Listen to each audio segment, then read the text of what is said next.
Good afternoon and welcome to Downing Street for today's coronavirus briefing. We're going to do things slightly differently today. I'm going to go through the charts. I'm joined by Professor John Newton from the Test and Trace programme, and we'll then answer questions from the public and from journalists. And if there's one message that we have today, it's that it is incredibly important for anybody who has symptoms of coronavirus, a cough or a fever or a change in your sense of taste or smell, that you get a test. Because it's by people coming forward to get the test, which you can get on nhs.uk/coronavirus, or by dialing 119, it's by getting those tests that we're able to identify those who've got the virus, ensuring that you get the best possible treatment, and ensuring that we can then trace the virus and that we can, through that, we can control the virus. So that is the most important message and what everybody can do to help to control this virus. If we turn now to the slides, the first slide shows testing capacity and new cases.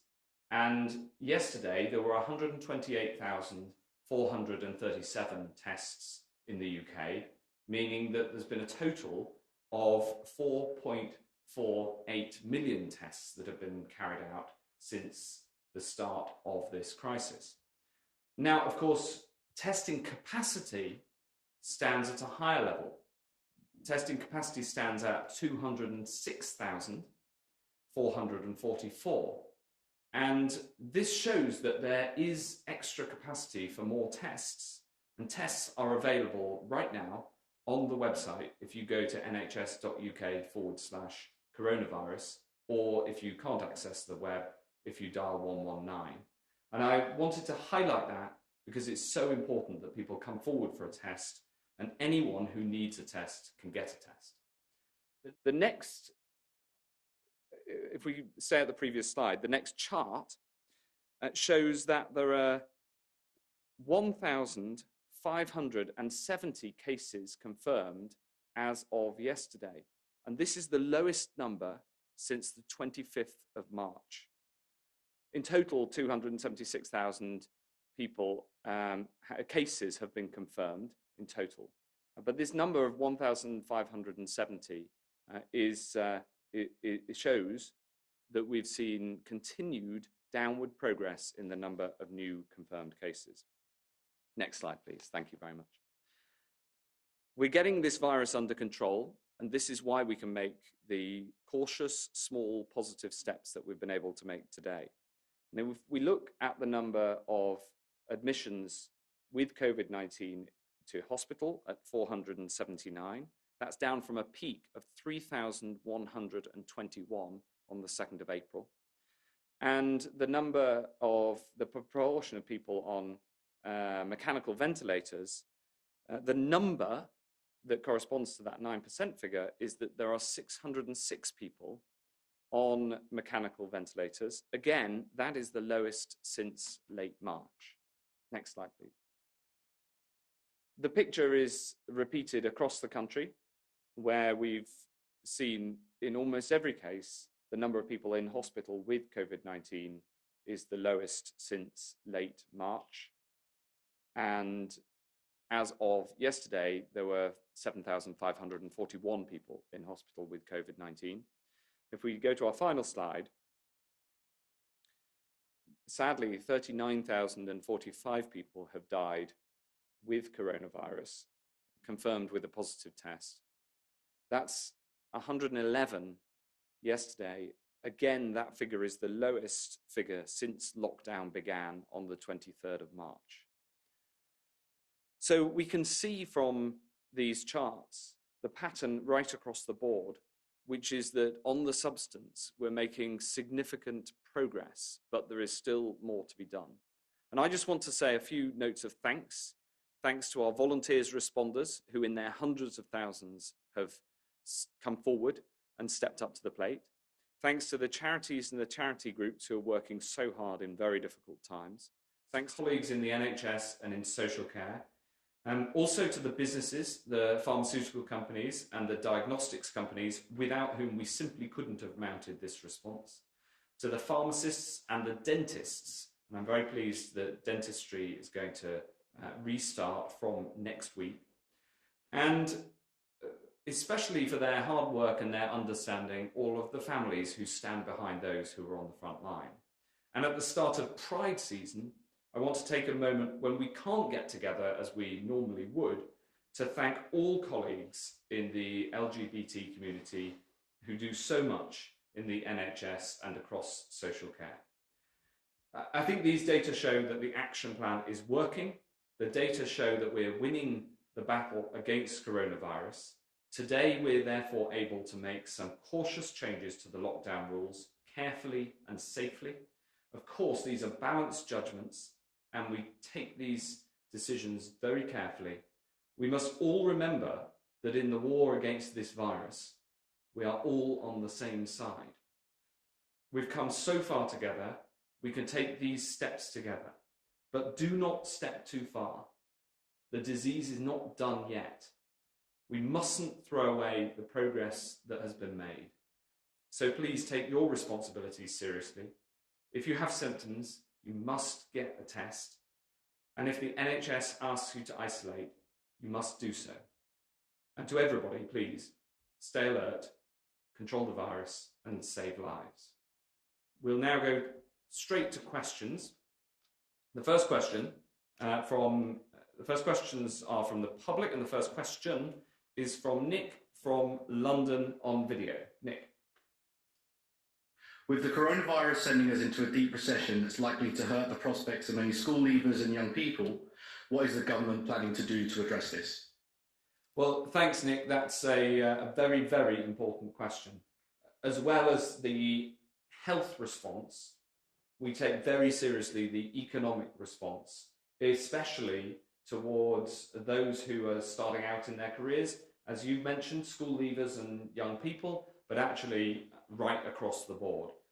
The amount of economic support that we've put into the economy is unprecedented, with the furlough scheme one of the most generous in the world, and the direct support for businesses, because our judgment is that it's best to keep businesses up and running as much as is possible. We can't save everyone, but keep them up and running as much as possible, therefore to keep the jobs there for people to go back to as we get through this crisis. But it's also true that the economy is going to have to change. We're going to have to need a different type of economy as we come out of this, and you'll be hearing more of that from the Chancellor and the Prime Minister, who've been working so hard on getting this right in the weeks and months to come. It's an incredibly important question. We want to support the economy. We've put that financial support in, but we've got to make sure that the opportunities are there as well. Unless you've got anything to add on that one, we'll go to Jill from Warrington. Jill asks, the shielding advice was updated on the 29th of May. It did not indicate it was safe for those who are clinically extremely vulnerable to go outside. What changed on the 30th of May to make it safe? Well, thank you, Jill. We understand just how significant asking people to shield was and still is, because the shielding is still very important. And if you think about the impact of having to stay at home for 10 weeks so far and to have to take the extraordinary measures that we've put in place to shield the clinically extremely vulnerable, that has been a very major step. And so when the clinical advice said that it was safe to be able to advise those who are shielded to be able to go outside so long as they stay 2 meters away from others, then I think that is it's a small step. It's a very positive step for those who have been shielding, and I know that it's been very well received by those who are shielding, and therefore can just start to make that positive change and just to be able to go outside, staying 2 meters away from others. So I'm glad we were able to make that change. We announced it when it was safe and ready to do so. And as I think you can see from the charts that we put up, one of the reasons that we could make that change is that the rate of incidence of disease is now back down to the levels that it was before we introduced the shielding policy. But of course, the mainstay of the shielding policy, which is not to meet other people, it remains in place and is very important. It's just that people can, we think it's safe for people to go outside in a very cautious and careful way. John? Well, just, Secretary, as you say, just to emphasise the main consideration is the rate of infection in the community at the time. And as you've shown on the slides, all the indications are that that is decreasing, albeit slowly. And in fact, there are other surveillance data. So Public Health England publishes its weekly surveillance reports with a whole range of other sources which are available on the web. And they also show reductions in the rate of infection. Although I think very important that there are differences in different parts of the country and those rates are kept under review. So all these decisions are kept under review. Thank you. Thanks very much, and thanks very much for your question, Jill. I think it's a very, very important subject. We now turn to Hugh Pym from the BBC. Thank you very much, Secretary of State. You've said that test and trace is vital to stopping the spread of the virus. We've heard reports from some contact tracers that since they started work in England last Thursday, they've had very little, if anything, to do. What do you think is actually happening with the system? Thanks, Hugh. I'll say something and then I'll ask John to add to that. The system is up and running. It's successful. I'm very glad to report that those who are asked to isolate by the contact tracers are expressing the willingness to do so, and we track that very carefully. Now, one of the pieces of good news is that as the rate of incidence of new cases comes down, so of course there are fewer index cases to track, and we've hired, as you know, 25,000 people to work as contact tracers, and the level of incidence of disease has come down, and so actually we have more capacity than we need. This is a good thing. Yes, thank you, Secretary of State. So exactly, the test and trace program is working well. The data are flowing from the testing portal into the contact tracing software, which is all have been built relatively new. So we're very pleased to see that all working well, and the contacts are being identified. There are different levels. There's the clinical public health level, which looks at more complicated cases, for example, those arising in care homes or in outbreaks of some sort. And then there are cases where people can, in fact, enter their own contact details on the web-based portal. So that doesn't require the intervention of one of the call handlers, the contact tracers. And then there are those who need to be contacted by the contact tracers. And there are plenty of cases and contacts being reported and being pursued in all three of those areas. So they are all working, and they're all working well. But as Secretary of State says, we do have a lot of capacity. We're very grateful for all those people who have come forward to work as contact tracers. And at the moment, many of them are not fully occupied, but we wait and see. One of the challenges, of course, of this is to build a system that can respond to whatever comes in the future. And that is a little difficult to predict. We think there will be flare-ups in different parts of the country, and we'll need to be able to divert resources as required. But we wait and see. But at the moment, it is working. It's working well. Thanks very much. Can I ask a follow-up? Yes, of course. Do you know how many contacts have actually been made since Thursday? Because with nearly 2,000 new cases each day, you'd have thought there would have been quite a lot of work for them to do, even with the factors you've mentioned. Well, if you think about it, today the figures I announced today are that there were only 1,570 new cases, which is lower than when we were planning this system. And so I think to err on the side of having too many contact tracers is the right side to err on. And I'd rather have too many people trained and ready to go. We've got 7,500 clinicians in the system, which means that for every new case, we have, on average, 6 clinicians able to support them. And that also one of the interesting things is that the number of contacts that each index case has is a bit lower than we were expecting, which implies that people are following the social distancing rules and are not coming into contact with large numbers of people. But of course, that also reduces the demand on the contact tracers. Thanks very much, Hugh. The next question from Tom Clark at ITV. Tom. Thanks very much, Secretary of State. Can I just follow up on Hugh's question, actually? Around 9,000 people have tested positive for COVID-19 since Test and Trace was launched last week. How many have been contacted by a contact tracer, and how many of their contacts have been traced? So I don't have those figures. I'll ask John to answer, but the answer is the vast majority, and of course many of them are able to put the details in on a web-based portal rather than directly on the phone. Well, the figures are going to be available soon, but as Secretary of State says, the numbers of tests feeding through and contacts being identified are high, and so we're very pleased with the level of completeness. So it's operating really pretty much as we had hoped. Of course, of the numbers of new cases, not all of them need to go into the contact tracing process. So if it's a case in a care home of somebody who's already part of a known outbreak, or if the case indeed is already known to the Public Health Service, then they don't need to be contact traced.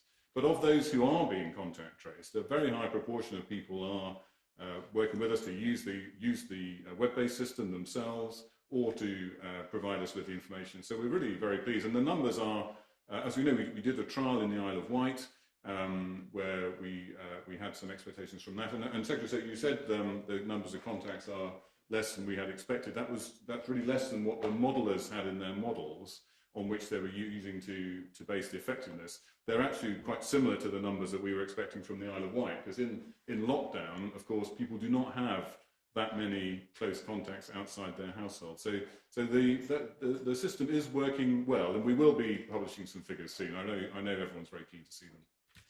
Thanks very much, Tom. May I have a follow-up as well? Okay. If I may. Yeah, go ahead, Tom, no problem. Yeah. As you yourself said, surveillance for new outbreaks is essential part of the test and trace system, the ability for local lockdowns. As I understand it, that was the job of the Joint Biosecurity Centre. Does that centre exist yet? It's published no reports as far as I can see, and has no website. I just wondered if you could update us on the Joint Biosecurity Centre. Yes, that is. We're getting it stood up, making sure that all of the information flows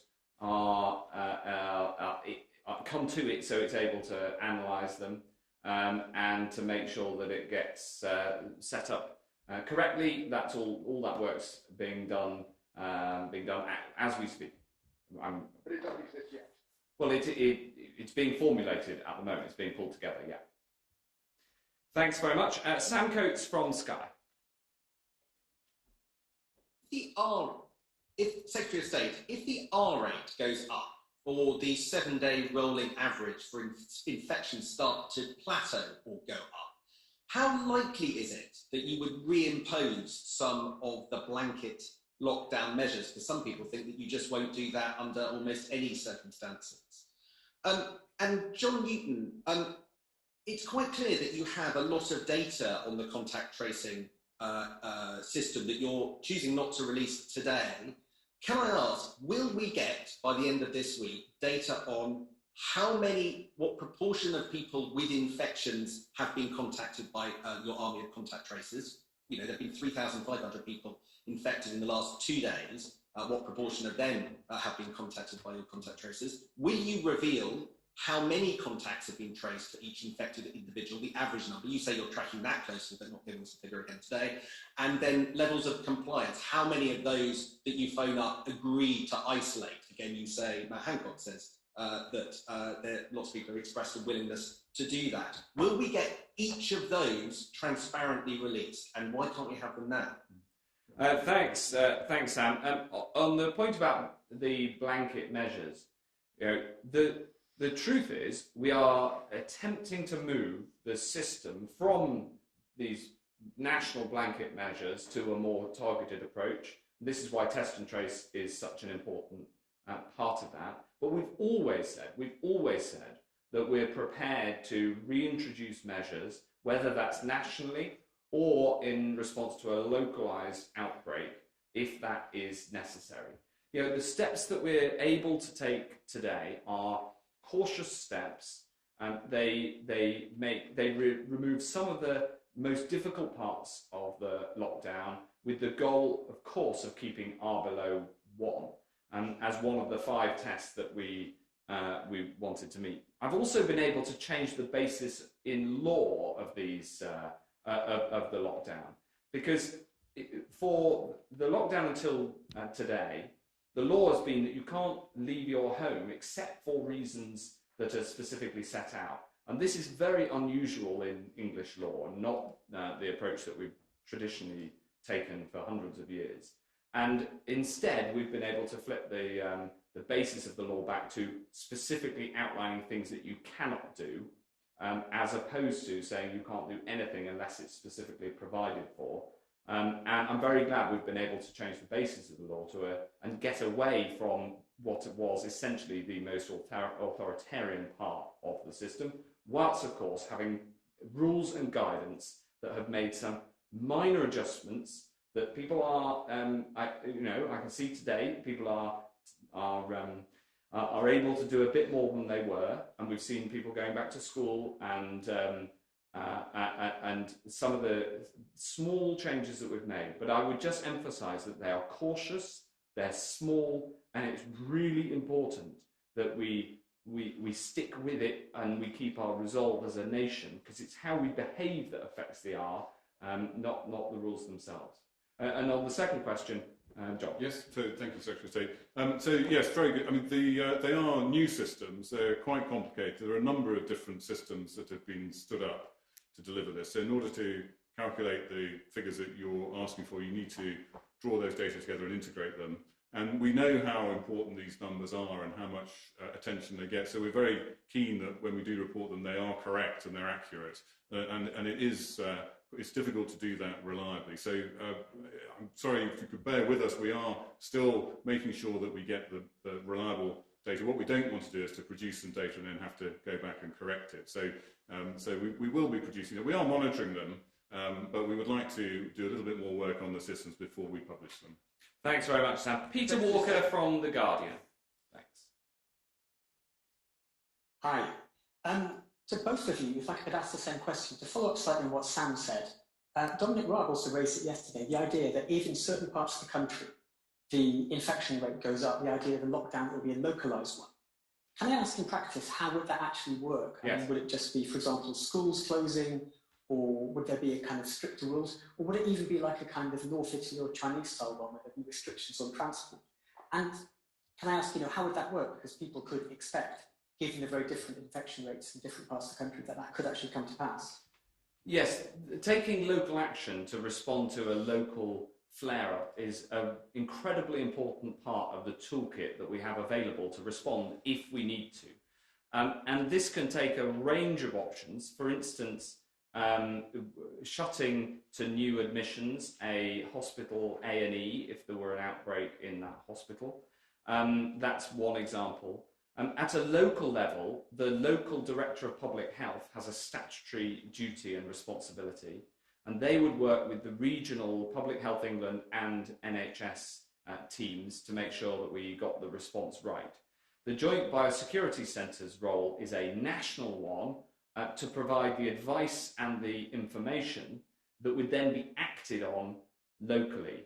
And the way to think of it is the Joint Biosecurity Centre has the information. It advises the CMOs of the UK, who in turn give advice to ministers and to local public health bodies through PHE. So that architecture is now established. The JBC still formally needs to come into existence, but we are putting in place all of those data flows to augment the already significant work that Public Health England do in this space. And the toolkit that's available, i.e. the things that we could do, which includes, for instance, changes to the hospitals that I mentioned, that toolkit is as broad as the legal toolkit that we have nationally, and that's set out in the 1984 Public Health Act for England and Wales, and in the relevant Scottish and Northern Irish legislation augmented by the Coronavirus Act 2020 that we passed a couple of months ago. John. Well, yes, thank you, Secretary of State. So, only just to add that this is outbreak control in different areas is likely to be used. This is what we see in other countries as well, that the coronavirus flares up in certain areas. So, as Secretary of State has described, there's a range of public health measures. I mean, the only thing I would add is that it's really a whole system response. So, each area has, as well as the Director of Public Health working for the local authority, there is a local resilience forum where all the other public services, fire service, police and so on, also contribute and look at measures that might be taken. It's likely that the outbreaks will occur in certain areas, and therefore one of the things which will be required is what we call in emergency response mutual aid. So where an area has, for example, has to close a certain unit, maybe it's an element of healthcare or social care, other areas can come in to help them. So there are a number of things that need to be done if you have a local flare-up, some public health, some more to do with a system response. But this is really an extension of normal processes, but with a very different flavour because of the coronavirus. Thanks very much. Can we have Jamie Kafash from Pulse magazine? Hi. Hello, Secretary of State. You said earlier that the change in shielding advice was well received. However, GPs have told us that today in surgery they've been inundated with patients who are anxious and don't understand why the advice has changed so quickly. Announced on Saturday night, implemented on Monday morning. So why has this been rushed through before patients and GPs, who they're relying on for advice, could actually understand it? Thank you. Well, it hasn't been rushed through, far from it. We've worked for some time to make sure that any changes that we make, and these are small, cautious changes, can benefit people in a safe way. And so, as you say, we announced it at the weekend. And I think that being able to make changes like this is important for people. It's important for, especially for those who are shielded. You know, I think it's quite hard to imagine for those of us, even those of us who are practicing self-isolation, but have throughout been able to go out, for instance, to exercise, to understand the impact of shielding, of having, by the guidance, to stay in your own home. So absolutely, once we made the decision, including in collaboration with all of the government bodies, we then communicated that decision, and this was the right time to be able to change that, advice.